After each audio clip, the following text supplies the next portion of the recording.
জুলাই আন্দোলনে কুষ্টিয়ায় ৬ জনকে হত্যার ঘটনায় মানবতাবিরোধী অপরাধ মামলায় জাসদ সভাপতি হাসানুল হক ইনুকে ৩ অভিযোগে ১০ বছরের সশ্রম কারাদণ্ড দিয়েছেন আন্তর্জাতিক অপরাধ ট্রাইব্যুনাল।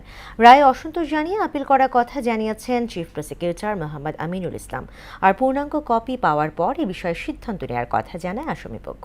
এদিকে চট্টগ্রামে ওয়াসিম সহ ৬ জন হত্যার ঘটনায় বিচার শুরুর আদেশ দিয়েছেন ট্রাইব্যুনাল। মুদাসির আলী প্রতিবেদন।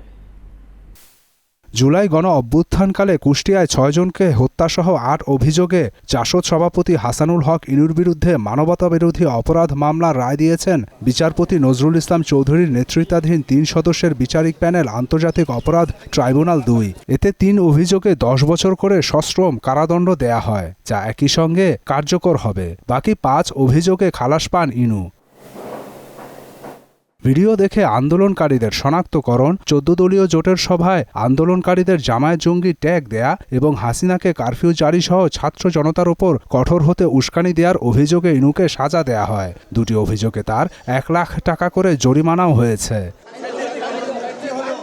রায় ঘোষণার পর ট্রাইব্যুনাল থেকে বের হওয়ার সময় একে প্রহসনের বিচার হিসেবে উল্লেখ করেছেন হাসানুল হক ইনু।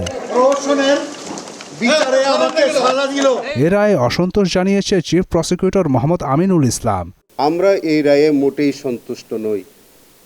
আমরা মনে করি তিনি তার যে অপরাধমূলক কর্মকাণ্ডের জন্য তাকে সর্বোচ্চ শাস্তি দেওয়া উচিত ছিল।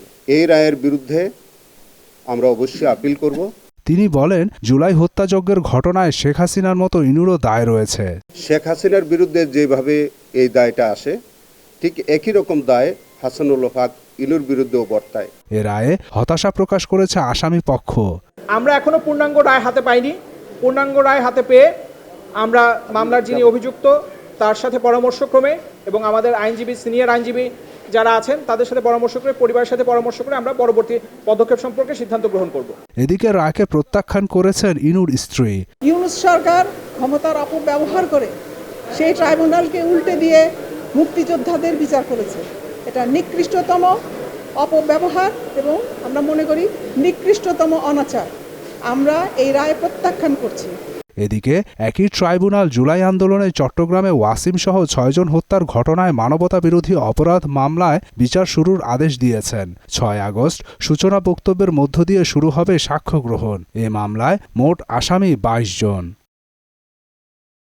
মুদাসসির আলী, মোহনা সংবাদ, ঢাকা।